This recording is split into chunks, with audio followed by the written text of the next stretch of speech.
And these Indiana Fever players are all caught up in the middle of this too. They're all having conversations they used to not have because no one cared about the WNBA. And so these guys could go play their game, and she's in the middle of all of these racial discussions that she has nothing to do with, wants nothing to do with, and then they're demonizing her fans. You won't believe what Caitlin Clark had to go through in her rookie year. Imagine stepping onto the court for your first WNBA game, and bam, you're hit with a challenge that leaves you with a black eye. And they got a little small 3-4 week break because of the Olympics, but it still wasn't much of a break because a lot of the discussion was about how come she ain't on the Olympic team? And now they're in this bubble. Every arena they go to is filled to the rim. There's all this conversation. It's all exhausting. They're going to give their best effort. They wanted to win that game. That's exactly what happened to Clark, and it was just the start of her wild rookie ride. Before we move on, I'd like to ask you a small favor. If you appreciate this content, please take a second to like this video and subscribe to the channel. Over 98% of you watch the videos without subscribing. It costs you nothing, but it makes a huge difference to us. So, did you click the subscribe button? Great, thank you so much. Now, back to the video. Remember when your older sibling used to rough you up as a kid? Now imagine that, but with professional athletes gunning for you on national TV. That's what Caitlin Clark walked into every single game. The WNBA isn't just about skill, it's a physical battleground where rookies get tested to their limits. And boy, did Clark get put through the ringer. Let's talk about the Chicago Sky game. Clark wasn't just playing basketball. She's worn out, and so are her teammates. But they get a short little break. For one straight year, everything, the weight of the world, and all these political and racial discussions centered around Caitlin Clark. And I look at last night's game and go, yeah, the play with Fag Benlay where they had her tied up and everybody just kind of walked away, I was like, oh man, they can't wait to get to Cancun. She was in a full contact sport. Players were face guarding her 30, even 40 feet from the basket. That's not defense. That's like being followed by your own personal shadow who's trying to trip you up. But it didn't stop there. In one game, Clark got sent flying by Diamond DeShields. It was so bad, they had to upgrade it to a flagrant 1 foul after the fact. And you know what's even crazier? During a stoppage in play, Kennedy Carter decided it was the perfect time for an illegal hip check. Clark called it out for what it was, not a basketball play. No kidding. Now, picture this. Clark's in her first playoff game, giving it her all, when suddenly, bam, she gets poked right in the eye. And guess what? No foul called. Clark ended up with a shiner that would make a boxer proud. But did she let it stop her? Not a chance. Clark's coach, Christy Sides, couldn't help but marvel at her toughness. She said, "It's tough, you know, to keep getting hammered the way she does and to not get rewarded with free throws." Really proud of her for doing that. That's an understatement if I've ever heard one. All this physicality wasn't just about bruises and black eyes. It messed with Clark's game, too. It's like, holy cow, she's the biggest star in all of college sports. She's bigger than any college football player. She's certainly bigger than any college basketball player. So she gets that mantle in March and April of 2023. She was the biggest star in college sports. She took that mantle in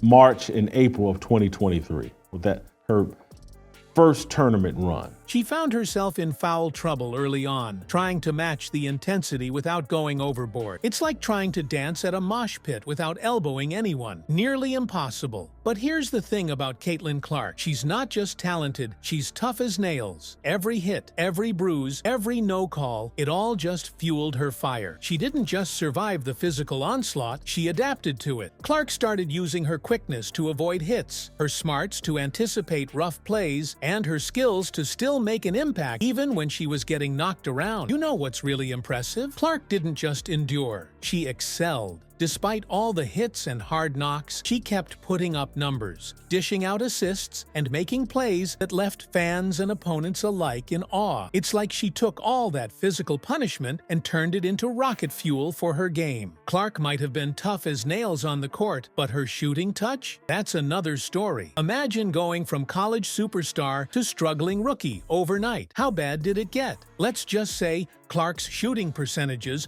would make even the most seasoned pros wince. You know those insane numbers Clark put up in college? Well, the WNBA had other plans for her score sheet. We're talking a shooting percentage of just 35% from the field and a measly 20% from three-point range. That's not just a dip, that's a full-on statistical nosedive. Think about it. In her first 5 games, Clark was averaging 17.1 points, 5.8 assists, and 4.6 rebounds. Now, that might sound decent, but let's compare it to her college stats. We're talking 31.6 points, 8.9 assists, and 7.4 rebounds on 45.5% shooting overall. The difference? It's like night and day. But here's where it gets really tough. Clark wasn't just any rookie, she was the rookie on the fever. The only one. Can you imagine the pressure? Every eye's on you, every mistake magnified. It's like being the new kid at school, but instead of a classroom, you're in front of thousands of fans and millions watching on TV. And if that wasn't enough, the Fever's schedule was brutal. We're talking 11 games in 20 days. That's not a schedule. That's a marathon with a basketball. Most rookies are still figuring out how to tie their shoelaces. And Clark's out here playing back-to-back-to-back games against the best in the world. You'd think all this would break her, right? Well, hold on to your seats, because this is where Clark's story takes a turn. Instead of crumbling under the pressure, she did something amazing. She adapted. She evolved. She turned into a whole new player right before our eyes. Get this, Clark set a single-season rookie record for assists. Not just any record, but a league record. And if that wasn't enough, she became the first rookie in WNBA history to drop a triple-double. That's right, while her shooting was off, Clark was out there dishing dimes like a Vegas dealer on caffeine. But wait, there's more. Clark didn't just lead her team in assists. She led the entire league. We're talking about a rookie outperforming veterans who've been in the game for years. And in one game, she racked up 19 assists. That's not just good, that's video game numbers. Her coach, Christy Sides, couldn't help but be impressed. She said, "It's tough, to keep getting hammered the way she does and to not get rewarded with free throws." Really proud of her for doing that. Sides didn't stop there. She knew Clark was facing a level of physicality she'd never seen before, so the team started working on ways to create space for her on the court. You'd think the court was tough enough, but wait till you hear what Clark had to deal with off the hardwood. Just when she thought she'd seen it all, the real challenges were waiting for her away from the game. Let's talk about the Pat McAfee incident. This ESPN host called Clark a white beak scrog during a discussion about her impact on the WNBA's popularity. Can you imagine? You're out there giving your all, and suddenly you're the center of a media firestorm. It's like being dunked on,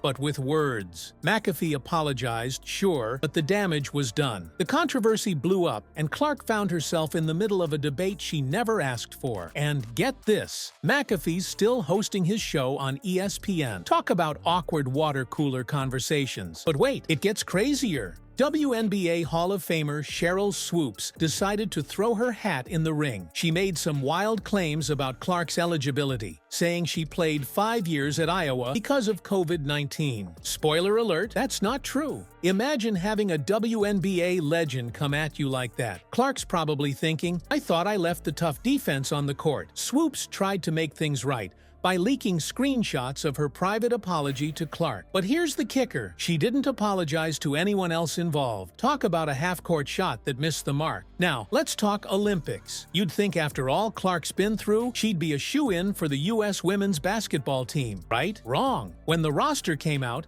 Clark's name was nowhere to be found. Fans were upset, analysts were scratching their heads, and Clark? She was left wondering what more she could have done. Even Dawn Staley, head coach of South Carolina and part of the Olympic selection committee, had to give Clark props. She said Clark's performance would definitely put her in the running if they picked the team again. It's like getting a gold star from the teacher, but still not making the school play. So, how did Clark handle all this drama? Like a pro, that's how. While everyone else was losing their minds, Clark kept her cool. She didn't fire back on social media or make a fuss in interviews. Nope, she let her game do the talking. Think about it. Clark's dealing with physical battles on the court, a shooting slump that would make most rookies cry, and now all this off-court nonsense. It's like trying to solve a Rubik's Cube while riding a unicycle in a hurricane. But Clark? She just kept pushing forward. You know what's really impressive? Through all of this, Clark didn't just survive,